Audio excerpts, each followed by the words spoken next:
This morning, Senator Josh Hawley introduced legislation aimed at blocking Chinese corporations and CCP-linked individuals from buying farmland in the U.S. This comes just 2 days after Agriculture Secretary Brooke Rollins unveiled the National Farm Security Action Plan meant to address threats from foreign governments like China. The silence from Chinese buyers landed like a hammer, freezing corn and soybean orders in midair and shattering America's grain heartland before anyone could shout tariff. Overnight, million-dollar contracts dissolved into digital dust and more than 2 million tons of corn were forced to backtrack to New Orleans, clogging the river delta with hulking barges stacked high and worthless. Combines across Iowa, Indiana, and Illinois now sit like stranded aircraft, because turning a wheel means deeper red ink, while kernels crack open under warm spring rain, forming soggy yellow dunes no exporter will touch. Why did the market crater so brutally, so fast? Washington's fee grenade is part of the answer. A new charge of up to $1.5 million per China-built cargo vessel jolted Gulf routes, adding roughly 25% to export costs. Trans-Pacific container rates doubled to nearly $5,000 a box, and just when shippers caught their breath, the Federal Grain Inspection Service hiked its pesticide residue test fee 40% in one crop cycle. Every corn lot now needs that green stamp or risks an about-face mid-ocean. So grain weights, bills balloon, and farmers bleed another 27 cents a bushel simply by sitting in line. Then came the global rule switch. In February, Mexico slammed the door on GMO corn and wrote clean, green, traceable into law.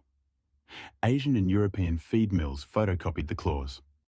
The United States, with more than 90% of acreage genetically modified, tumbled off the white list in an instant.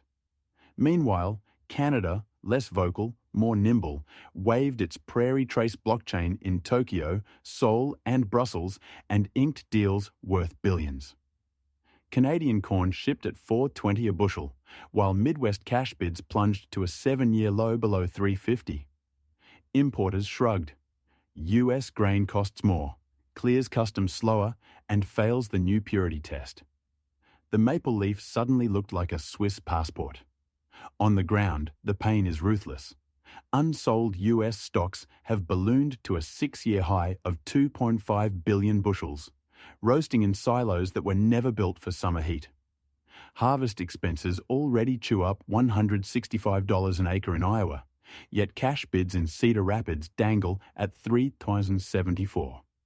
Families are pawning combines on Craigslist or driving rideshare after dark just to service loans.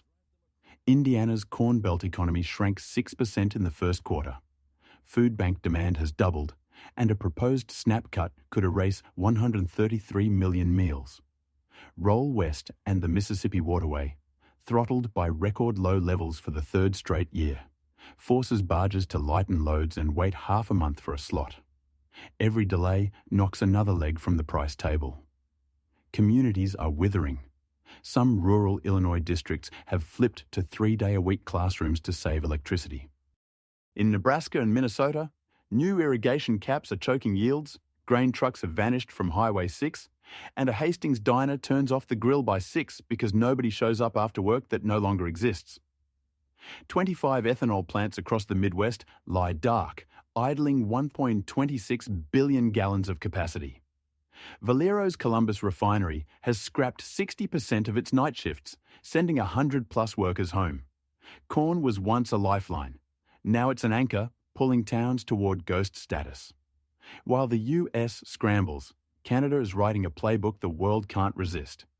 Every container carries seed-to-terminal blockchain, no GMO, no glyphosate, and a carbon score that breezes through Europe's Red 2 checkpoints 20 days faster than American grain. Ottawa subsidizes cold chain costs by half and sells single-lot export insurance so farmers dare to promise higher standards. The payoff is eye-watering. Old crop basis in Ontario runs up to 187 over Chicago futures, and even new crop slots fetch an 18% premium. South Korea's fresh organic pact with Canada opened a 5-year supply bridge in less than a month, and Saskatchewan exploited a soft loonie and US-EU tariff skirmish to flood Japan and the Netherlands with non-GMO corn.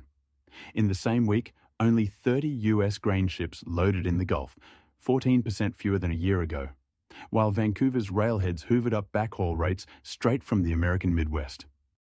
Capital, contracts, and vessels have tilted north. The dominoes don't end with corn. Soybeans are 92% GMO and already falling off Europe's low-carbon whitelist. When feed turns dirty, dairy barns wobble next, and beef faces a carbon surcharge heavier than anything slapped on Canadian or Australian meat. 2 tracks lie ahead. 1. Drop the tariff shield, fast-track blockchain, align carbon math with trading partners, and claw back trust in made-in-USA farm goods. A bruising political climb, but a route back to the table. 2. Keep the walls high, pile on subsidies, and replay the Rust Belt cliff dive on rural soil. Ignore the clock, and Canada will seize not just market share, but the right to brand itself the safest grain on earth. So what now? Will Washington pivot before another harvest rots? Or will more Midwest towns fade to grey? Tell us where you stand. Comment below. And if you want the full pulse of global politics and economics as it happens, tap subscribe and ring the bell so Global Pulse is always in your feed. The next decision decides whether corn stays a proud American staple or becomes a cautionary tale whispered over empty silos.